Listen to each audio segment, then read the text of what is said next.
Hey guys, it's CodeZealot, and I'm back with another video, this time covering the brand new command /attribute, which was just added to the latest Minecraft 1.16 Snapshot 20w17a. So let's go ahead and jump right into what this command can do.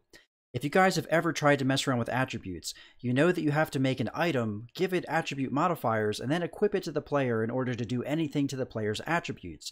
Well, that's no longer the case with this brand new command. If I go ahead and switch my game mode into survival mode, you'll see that I have the standard amount of Minecraft hearts that you have. But if I come over here and press this button, I now only have 1 heart, and this is not a trick with the resource pack or anything like that. We have literally changed the value of my attribute for maximum health.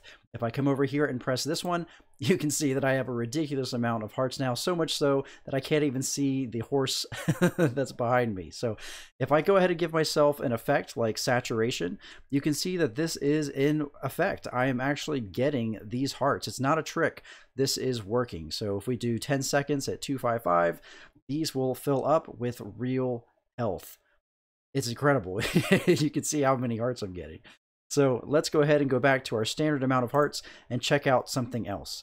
If we come over here, I have no armor equipped, as you can see. However, if I press this button, I can modify my player's attribute for armor. So if I press this, I am now quote unquote wearing armor, even though I don't have any armor on my actual body. If I press this, I will go back to normal, and you can see how powerful this command can be. Let's go over here now and see something similar, which is modifying our attack damage value. So as you know, Minecraft with your normal attack damage is somewhere, I think, around, it's like 1 heart or half a heart. So if I just summon in a husk here and punch this husk, it'll take quite a while to kill the husk doing it like this. However, if I come back to our command block and use this crazy attack damage command block, I can now do tons and tons of damage. And to show you guys that, let me go ahead and get a bunch of these guys in here and watch this. I can literally one-shot all of these husks with nothing but my fist. So if I just go ahead and punch them all, you can see I'm doing tons and tons and tons of damage with no weapons at all. This is just me punching the husk and doing that amount of damage. So let me switch over now. Well, let me do this one more time. So if I go ahead and do this, another thing I can modify is their follow range. So pressing this is going to modify not my data, but the data of the husk. And these guys are still hostile. They want to hurt me, but they have a follow range of 0. And so they are unable to move and come and follow me and deal damage that way. But if I were to get close enough, these guys would still hurt me. So let's get out of here.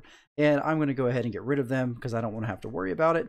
So let's go ahead and do kill at E type husk and get these guys out of here for good.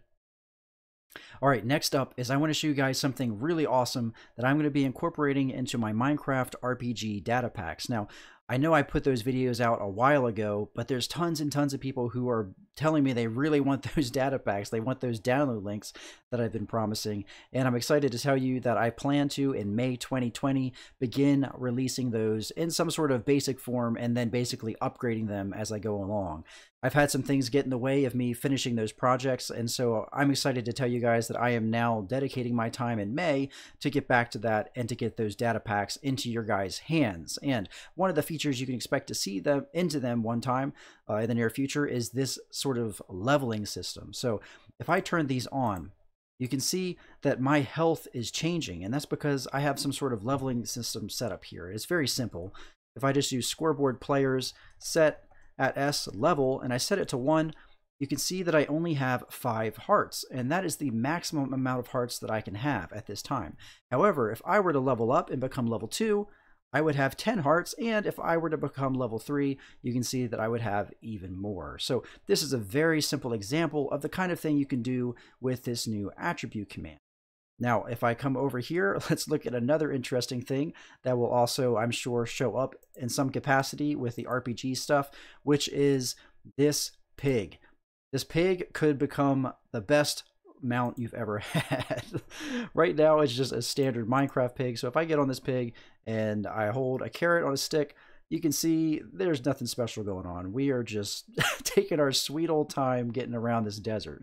However, if I were to hit this button, you can see that this pig just got a massive speed upgrade. I'm going so fast. I cannot believe how fast I'm going on a vanilla Minecraft pig. And you can imagine switching the values, using this command. You could be changing the values and upgrading this mount over time. So, maybe at first it's a slow, steady mount. Next thing you know, it's a lot faster, and then it's even faster. And guys, I was only using a base value for movement speed of 8, so you can imagine what you can do by modifying a command like this. Now, I'm sure you guys want to see the actual command, so don't worry, I will get to that in just a minute, but I want to show you guys one last thing, which is really, really awesome. If you were to go in here and modify, say, this horse, and you were to give it jump strength, right, a base value set to 200, you would be jumping really high. So let's go ahead and take off this lead, get onto the horse, and see this happen. So if I hold down the space bar, you can see how high you can jump, and it actually harms the horse. You can jump so high.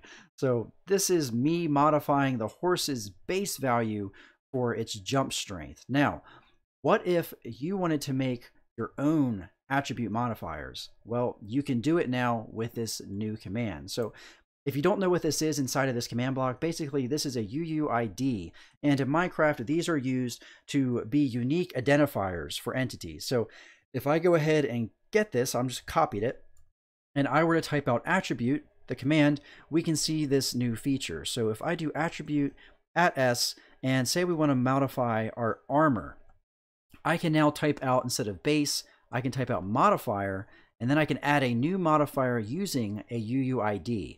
And if you look down in the chat, it's now asking me for a name and a value, and then there's some other stuff there at the end. So if I type out now a name, so let's say this is called CZ armor as the modifier, we now need to give it a value. So let's just type in 10.0.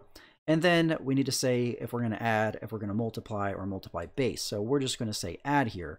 And if we press enter, we can see that an attribute modifier with our unique identifier says to attribute armor for entity code zealot. So basically, we've just made our own attribute modifier. Now, I'm still playing around with this. I don't understand exactly how this is going to be working in the future, but for now, it seems like we are able to create these modifiers and be able to remove them as well. So if I were to now go back here, and instead of saying modifier add, I do modifier remove, you can see that I have removed that new modifier that we created with that unique UUID.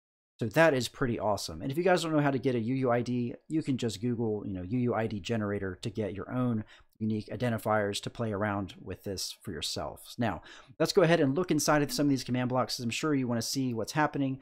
And as we're on our way to look at them, I just want to mention that, you can modify luck and grab a fishing rod and pull out some amazing treasure, every single time by modifying that. But I'm not going to mess with that. I want to show you guys what is happening inside of the command blocks you've already seen. So in here, you can see the command is quite simple. We're just doing the attribute command for the nearest player. We're modifying the generic max health, and we're setting the base value to 1.0 in this command. So if I do this and we want to see if that really worked, we can do attribute @s. And then the attribute we were working with was max health, so generic.max health.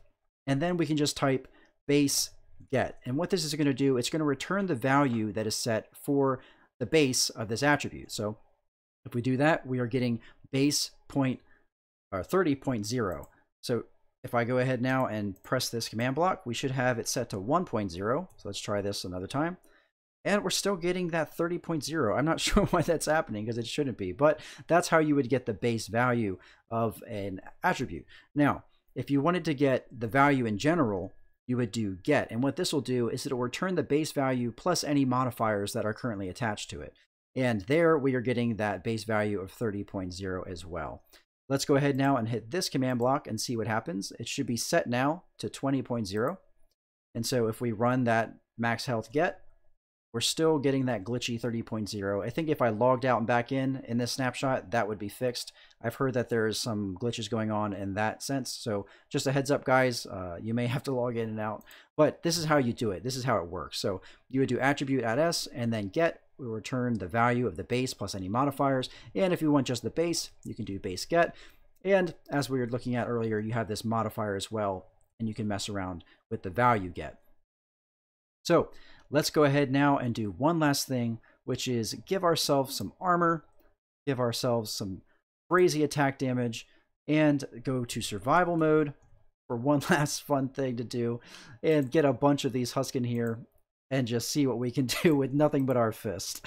So, guys, I'm CodeZealot. If you enjoyed this video, go ahead and hit the like button. And if you haven't yet subscribed, please do, so you can get a notification every single time I upload a new tutorial for Minecraft Java Edition. And if you guys also play Bedrock Edition, if you didn't know, I have another channel dedicated only to Minecraft Bedrock, where I'm going to be doing all kinds of tutorials for creating add-ons, behavior packs, resource packs, and also creating custom entities and animating them in Blockbench. So if that's something that is interesting to you, be sure to go over there and subscribe as well. Thanks for watching, and I'll see you all in the next video.